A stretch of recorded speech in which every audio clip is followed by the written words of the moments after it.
আসসালামু আলাইকুম ভাইয়া। ওয়ালাইকুম আসসালাম। তা ভাই, আপনি এখন কোথায় যাচ্ছেন? দেশে নাকি? ঈদের বন্ধের জন্য? হ্যাঁ ভাই, আপনি ঠিকই বলেছেন, আমি দেশেই যাচ্ছি। এই তো আমিও। আপনি এখন কোন জায়গায় যাবেন সেটা আমাকে বলেন। আমি ভাই রংপুর যাব। তো আপনি কোথায় যাচ্ছেন? রং অন্য জায়গায় কোথায় যাচ্ছেন? ভাই, আমিও রংপুর যাইতাছি। আপনি তো জানেনই না, আজকে যাইতাছি। তো আপনি কি টিকিটটা কাটছেন?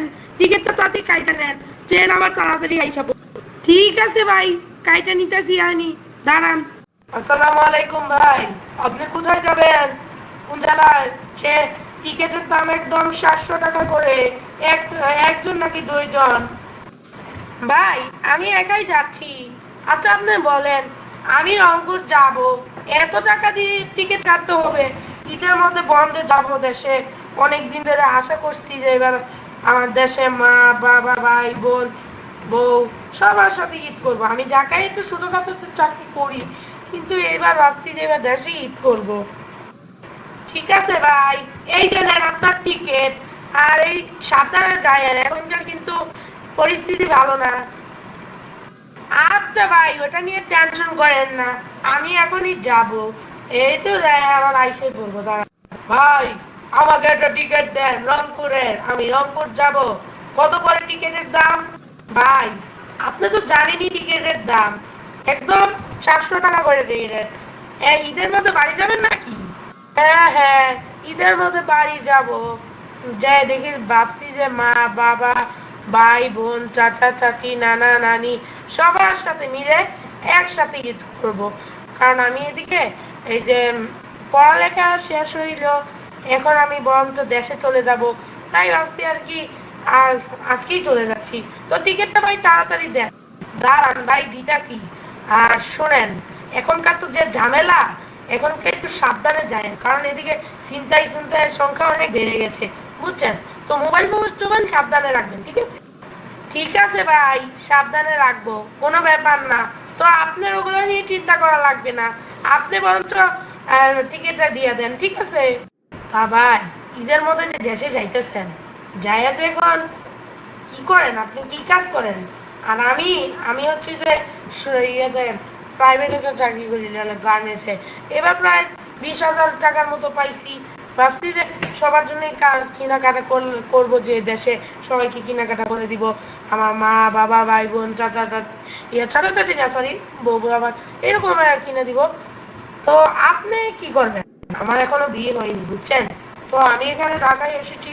আমার বাবা মা পড়ালেখা করিয়েছিলেন, আমার পড়ালেখা এখন শেষ। আর আমি একটু গার্মেন্টসের অ্যাকচুয়ালি আমি চাকরি পেয়েছি। তো এখন আমি ওই যে ভাবছি যে এই টাকা পয়সা দিয়ে এখন এই যে দেশে যে সবাইকে জিনিসপত্র কিনে দিব। আমার কত ইয়ে নেই, সেজন্য আমার বাবা মা ভাই বোন এদেরকে আমার জামা কাপড় কিনে দিতে হবে। ভাবছি এবার একসাথে ঈদ করব। তো দেখছেন, এবার ঈদের মধ্যে মেলা টিকিটের দাম, আমি কিনতে একটা 400 টাকা করে। আপনি কত নিছেন? 700 না? আরে 700 টাকাই তো নিব। তাহলে আর কত নিব? 10,000 টাকা নাকি? 700 টাকাই তো দিয়েছি। আচ্ছা, যাই।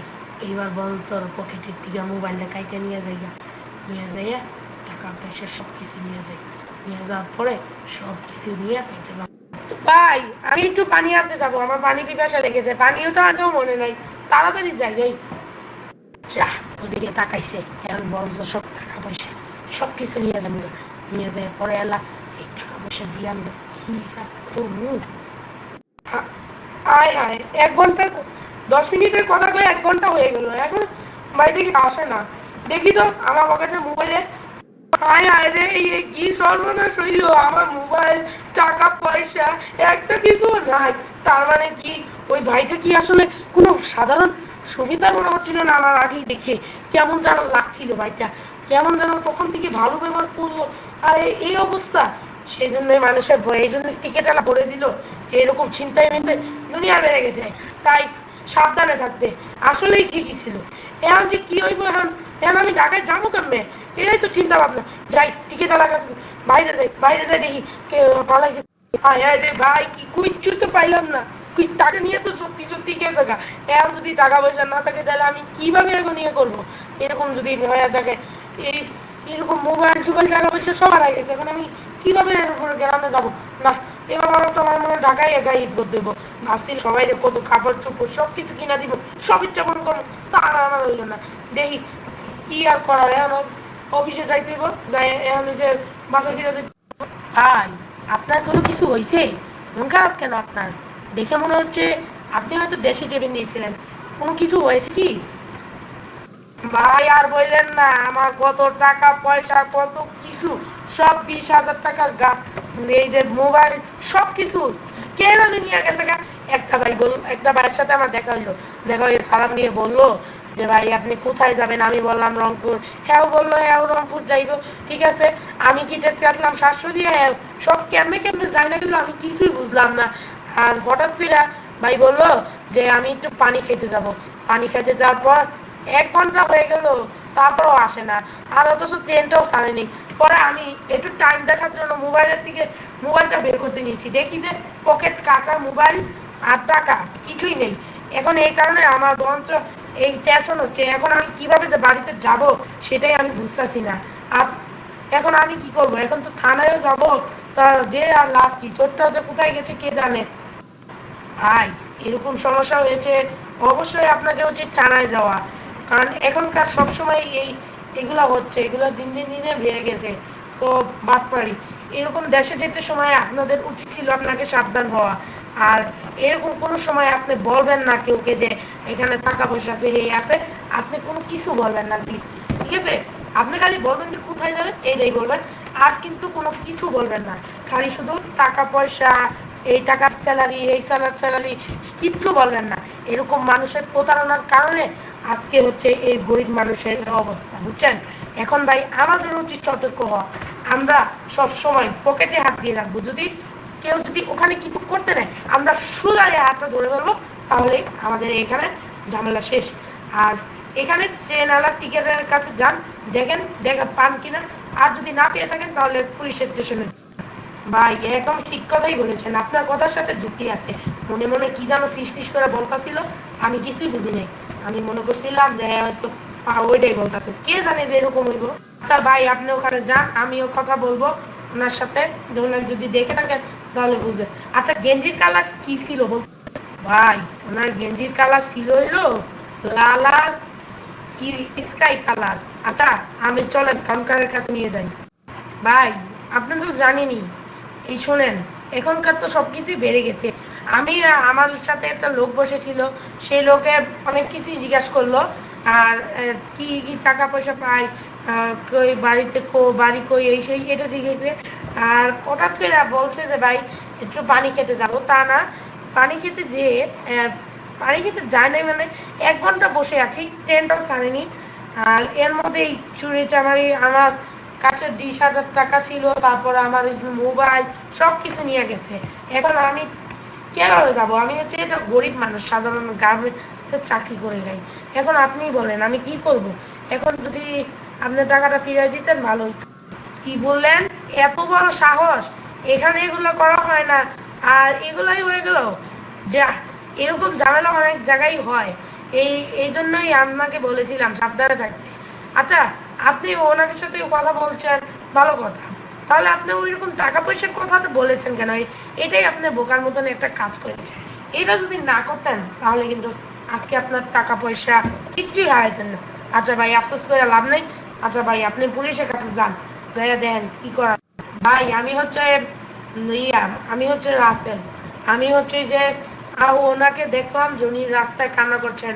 পরে আমি জিজ্ঞাসলাম কি হয়েছে, সে বলার পরে সে বললো যে তার টাকা পয়সা, তার এই যে মোবাইল, তারপরে এইগুলো হারিয়ে গেছে, সবকিছু বলে নিয়ে গেছে। এখন কি করব? এখন তো থানায় যেতে হবে মনে হয়। আর ভাই, আপনি ওনার টাকাটা ফেরত দিয়ে দেন, নাহলে কিন্তু ভাই দেখুন, আমি দিয়ে দিচ্ছি, আপনারা নিয়ম আপনার থানায় যান, থানায় গিয়ে এটা ডাইরেক্ট একটা চিঠি জিডি করে আসুন। কিছুদিন আগেও এরকম একটা কাহিনী হয়েছে, আজকে কালকে হয়েছে, কালকে দিয়ে ধরে পারবেন। তো আপনি তাড়াতাড়ি স্যার, আমার নাম হচ্ছে মাহফুজুর রহমান। আজকে হঠাৎ করে আমি দেশে যাচ্ছিলাম, আর দেশে যেতে যেয়ে আমার টাকা টাকা পয়সা বা এই যে বিভিন্ন বলে আমাদের মোবাইল, এগুলো আমার সব হঠাৎ করে ট্রেনের ভিতরেই চুরি করে নিয়ে যায়। কি জানো একটা ঘটনাটা তাহলে শুনেন পুরাটা। একটা লোক আমাদের গাড়িতে বসে, আমাদের ইয়াতে সালাম দিয়ে বললো যে আপনি কোথায় যাবেন। যার পর বললো, সে বললো আমি রংপুরে যাবো। আমি বললাম, তারপরে টিকিট কাটতে টিকিট কাটলাম। কেমনে জানা যায় না গেলো যে আমি এগুলো 700 টাকা টাকা আসছি। তারপরে সবকিছু বললো, আমি ওর জিজ্ঞেস করছিল, আমি বলে দিয়েছি বোকার মতো। আর আমার কি হলো, আমার সব টাকা পয়সা সবকিছু চুরি হয়ে গেল। চুরি হয়ে যাওয়ার ফলে আমার সবকিছুই যে আমার কাছে কোনো ইয়ে নেই। এখন যে আমি কি নিয়ে দেশে যাবো সেটাই চিন্তা করছি। আমি সামান্য ছোট গার্মেন্টসে চাকরি করি দিই। ভাই আপনি একটু যদি বাঁচাতেন। ঠিক আছে মাসুদ ভাই, আচ্ছা আপনাকে কিছু কথা বলি। আসলে এরকম ব্যাপারে লোক এরকম ইয়ে বেড়ে গেছে। আমিও অনেক জায়গায় এরকম কমপ্লেন পাচ্ছি প্রায় ইয়ে 2-4 দিন ধরে। আচ্ছা আমি তাহলে এই চোরটাকে খুঁজছিলাম। সেই চোরটার কি গেঞ্জি কি কালার ছিল, প্যান্টের কি কালার ছিল, এবং তার কি কোনো মোবাইল ছিল তার হাতে। আর সবকিছু ইনফরমেশন সংরক্ষণ করে তারপরে আমরা ওনাকে ধরবো। ওনার নামটাই শুনি আমরা। ওনার নাম হচ্ছে হাফিজুল হাফিজুর রহমান। তিনি তিনি এরকম চুরি চামারি করে খায়। সে আসলে কোনো পড়ালেখা করেনি। সে হচ্ছে মূর্খ মানুষ। সে কোনো সে চুরি চামারি করে খায়। কোন জায়গায় যেন একটা চাকরি করে। ওই বসের নাম হচ্ছে এই যে মোর ইয়া কি যেন বুঝা গেলাম, হাবিবা কি হান হাবিব কি হাবিব হাবিবেরই লোক তাহলে এটা। এই বুঝছি হাবিব তো কি, এই যে হাবিব তো যে আমার আব্বুর একটা শত্রু ছিল, সেই শত্রু ছিল তাই না? এই তো বুঝছি। এই তাহলে আমার সাথে এই শত্রুটা মিলে করেছে। আমার আব্বু আজ থেকে প্রায় 20 বছর আগে মারা গেছে। এগুলা কাহিনী কারণে তো আজকে এরকম প্রতিশোধ নেওয়ার জন্যই তার ছেলেরা উল্টা পূজা লাগছে। দেখেন আপনি যদি কিছু করতে পারেন তাহলেই হইব। এরকম যে হয়েছে আমি অনেকদিন ধরে চিনি নাই। কারণ অনেকদিন আমি হাবিবের নাম শুনছি, আমার আব্বু বলছিল হাবিবের কথা, কিন্তু আচ্ছা তার বাসা কোন জায়গায় সবকিছুই আমি চিনি। আপনি চলেন খালি আমাদের। আচ্ছা ভাই আপনি কালকে কালকে না 3 দিন সময় দিলাম, সবকিছু ইনফরমেশন সবকিছু কালকে নিয়ে এসে পড়বেন। স্যার আজকে আজকে ট্রেনে একটা লোককে দেখেছিলাম। সেই লোকটাকে বললাম যে আপনি কোথায় যাবেন, এইরকম এক একটা বলে বলে এরকম টাকাওয়ালা পকেটটা কেটে টাকা পয়সা নিয়ে গেছি। এখন এইখানে 20,000 টাকা আছে। আর এখানে মনে হয় 15,000 টাকা দামের এই একটা মোবাইল আনছি। দেখেন তো এই মোবাইলটা বিক্রি করে কত টাকা পাওয়া যায়। কি বলিস, আজকে তুই মোবাইল টাকা পয়সা সব নিয়ে এসেছিস, ভালোই হয়েছে। আমাদের কাছে প্রায় 2 লাখ টাকার মতন আছে। আর তুই আজকে জীবনে প্রথম আমাকে মোবাইল ধরে এনে দিলি, একদম ভালো করেছিস। এই মোবাইলটা বিক্রি করবো, যেমন তুই 15,000 টাকার না দামটা, আমরা কত চাবো জানিস? আমরা 30,000 টাকা পাবো। আর এটা আছে না, এটার ফটোকপি করে না একটা বাক্স বানায়, বাক্সটা দোকানে দিয়ে দেবো। পরে এসব যাও আর অঙ্গ কোনো তাই আসবে না, বুঝছস? যা করে তাড়াতাড়ি করে ফেল, বুঝছো? ঠিক আছে স্যার, আমি তাহলে সবকিছু রেডি করছি। ঠিক আছে স্যার, আপনি কিন্তু সাবধানে থাকবেন। ঠিক আছে, ঠিক আছে। অফিসের দরজাটা বাড়ির দিকে ভালো করে দিয়ে যাই, বুঝে যাবে না তাহলে কিন্তু কেউ নাই করে, বুঝছো? এইটাই হচ্ছে আসল টেকনিক। ঠিক আছে স্যার, আমি এখনই আটকে দিয়ে যাচ্ছি। আচ্ছা আপনি কে, কোনো কিছু এখানে কি জয়েন করতে চাচ্ছেন নাকি কোনো কিছু পাইছেন, দিয়ে যাবেন নাকি? আরে হাবিব ভাই, হ্যাঁ আমি তো এই জন্যই এসেছি। আজকে ভেবেছি আজকে আপনার সাথে জয়েন করব।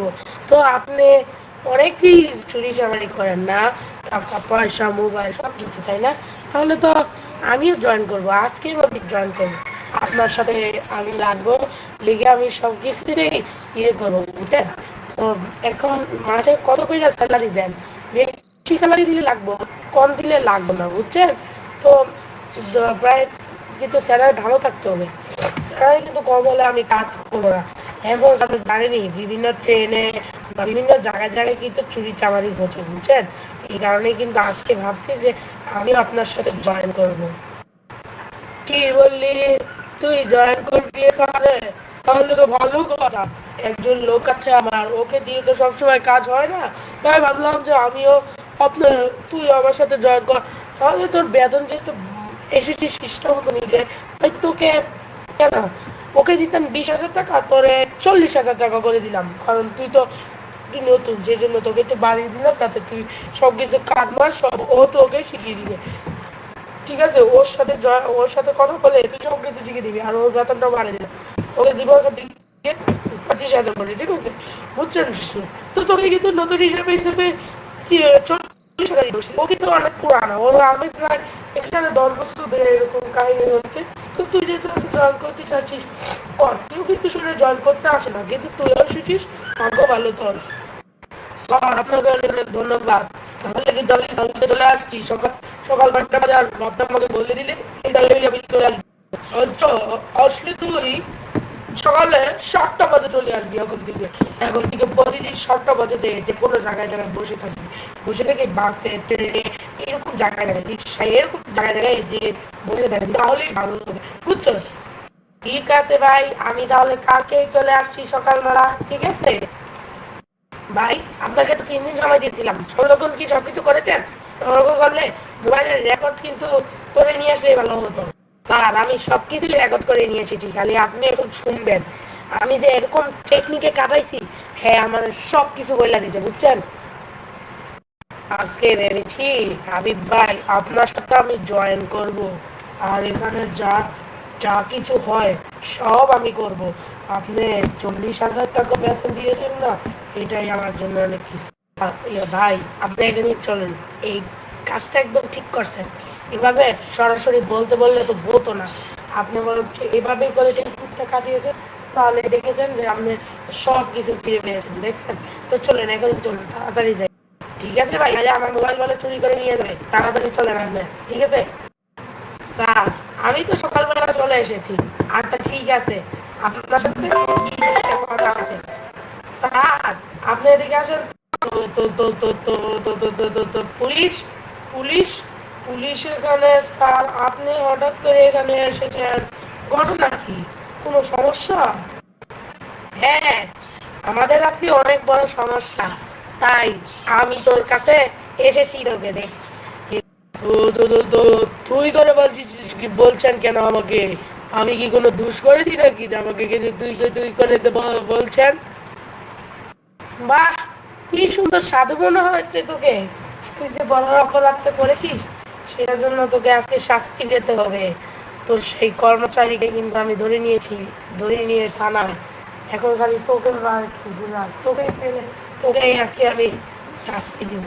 চল আছে আমাদের। আপনি জানলেন কেমন? আপনি তো এই ব্যাপারটা জানার কথা না, এই ব্যাপারটা তো কেউই জানে না। তো আপনি জানলেন কিভাবে? আপনাকে তো কেউ বলার কথা না।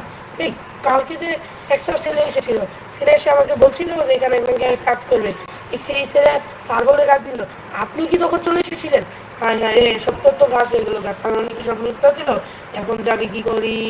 আচ্ছা স্যার প্লিজ এবারের মতন আমার মাফ করে দেন, আমি আর কোনোদিন এরকম করবো না। আমি সবাইকে সতর্ক করে দিয়ে আমি এই কাজটা ছেড়ে দিব। কাজ ছেড়ে দিয়ে একটা মিলেই সব প্রতিষ্ঠান করবো, পরিশ্রম করে। চপ, তোকে আর কত সুযোগ দিব? কত বছর ধরে তুই এগুলো করছিস, আজকে তোকে ধরে নিয়েই যা। তুই যদি না ছাড় পাইছিস না, তোর বেশি শাস্তি পেয়ে বেশি রায় পেয়ে যাচ্ছিস, বুঝেছিস? চল আমার সাথে থানায় চল। তুই তোর কোনো স্যার আপনি এখানে কি করছেন?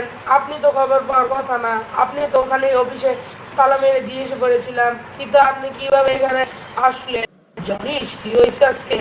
আজকে যে কালকে একটা ছেলে কাজ করতে আসছিল না, সেই ছেলে কাজ করার কথা বলে পুলিশকে দিয়ে সব কিছু বলে দিয়েছে আমার তথ্যগুলা। পরে আমি কি করবো? আমাকে পরে ধরে নিয়ে আসলো এখানে। এখন তো কিছু করার নেই, আমাকে আমাকে তো এখানেই থাকতে হবে, তাই না? এখন বলছে যে আমাকে 1-2 বছরের জন্য এখানে জেলে বন্দি থাকতে হবে, থেকে তারপরে তারপরে নাকি লাস্টে ছেড়ে দেওয়া হবে। আমি তো এরকম ভুলেই গিয়েছিলাম যে এরকম কাজ করা অপরাধ। তো তোর জন্যই আজকে সব হয়েছে। আমি আগে কত ভালো মানুষ ছিলাম, তুই তো যা বলে বলে আমাকে এসব ইনকাম মিনকামের কথা বলে তুই আমাকে এগুলো টাকা বানিয়েছিলি, সব দুষ্ট। তোর জন্যই আজকে আমাকেও শাস্তি পেতে হচ্ছে, দেখেছিস? এরকম লোভে পাপ পাবে মৃত্যু, দেখেছিস? কথাটা একদমই ঠিক, কথাটা একদম যুক্তি লেগেছে। তোর জন্য আজকে আমার এই অবস্থা। এই জন্যই বলি স্যার, এরকমটা করা ঠিক হয় নাই, আমাদের এত কিছু আছে। এই মোবাইলটা যদি না আনতাম না, তাহলে কিন্তু আমার এই আমাদের কিন্তু এরকম লোকেশন সেট করা ছিল, ওই লোকেশন থেকে দেখে এনারা এখানে চলে এসেছে, চলে এসে আমাদের দুজনকে ধরে নিয়েছে। আমাকে তো রাস্তার পাশেই ধরে নিয়েছে, আমি ট্রেনে যে আর বসেছিলাম ওখানেই ধরে নিয়েছে আমাকে পুলিশ। কিরে, দিনকাল কেমন যাচ্ছে? এখন চুরি করার অপরাধে শাস্তি পাচ্ছিস না? কেমন লাগছে? আবার তোকে কত বছর এখানে থাকতে হবে, আরে কি কষ্ট। তোর সাথে তো তোর কর্মচারীও রয়েছে, তোদের দুজনকে একসাথে রেখেছি কারণ তোরা দুজন একই অপরাধী, সেই জন্য তোদেরকে ধরে নিয়ে এসেছি। স্যার স্যার প্লিজ প্লিজ আমরা মাফ করে দেন স্যার, আমার দোষ না, সব দোষ হচ্ছে এই সাবরের দোষ, ওর জন্যই আমাকে আজকে এই অবস্থা হতে হয়েছে। কারণ ও, ওর কোনো চাকরি পাচ্ছিল না, আমার ওখানে এই চাকরি করতো, সামান্য একটা ছোট একটা ব্যবসা চালাতাম। ও এটা ভিডিওতে দেখে যে মানুষের কাছ থেকে সব কিছু কেটে নিয়ে দিলে, এই যে পকেট পকেট কেটে দিয়ে এগুলো শিখেছে, আর আমিও পরে কথায় রাজি হয়ে গেছিলাম, এই জন্যই আজকে আমার এই অবস্থা। স্যার আমি আর কোনো দিনও বাড়িতে থাকতে কোনো দিন ওগুলো করবো না স্যার, আজকে আমি এইসব মুখ টোস এইসব চুল মুল সব খেয়ে ফেলাবো, সব আমি খেয়ে ফেলাবো, তারপর আমার মাফ করে দেন স্যার। না না, আমি তো এটা শুনবো না, তুই যদি ভুল বুঝতে পারতি আগেই তাহলে কিন্তু আমি তোকে আর ধরতাম না। তুই যেহেতু বুঝতেই পারিস নি, তাহলে তোকে এখানে শাস্তি পেতেই হবে। পা এখন বসে বসে যা, এখন ভালোই হইলো, এখন ভালোই হয়েছে, এখন তুই এখানে থাকবি বাস। আমি তাহলে চললাম, ঠিক আছে? তো বন্ধুরা ভিডিওটা কেমন লাগলো তা অবশ্যই কমেন্টস করে জানাবেন। আর হ্যাঁ, এখনকার আরেকটা কথা বলবো, এখনকার সময় কিন্তু প্রায় প্রায় এগুলো হচ্ছে, তাই এগুলো এরকম কাজ থেকে বিরক্ত থাকবে, তাই এই শিক্ষাটা নিয়ে এরকম শিক্ষণীয় একটা ভিডিও বানালাম। তো দেখা হবে আবারও নতুন ভিডিওতে, নতুন কার্টুনে। তো এরপর চ্যানেলতে দেখতে চাইলে অবশ্যই আমাদের মাহিম লাগুলি স্টাডি অ্যান্ড কার্টুন চ্যানেলটাকে সাবস্ক্রাইব করুন, তাহলেই আপনারা সব কিছু বিভিন্ন রকম কার্টুন পেয়ে যাবেন আমাদের এই চ্যানেলে। দেখা হবে আমার নতুন ভিডিও, ততক্ষণের জন্য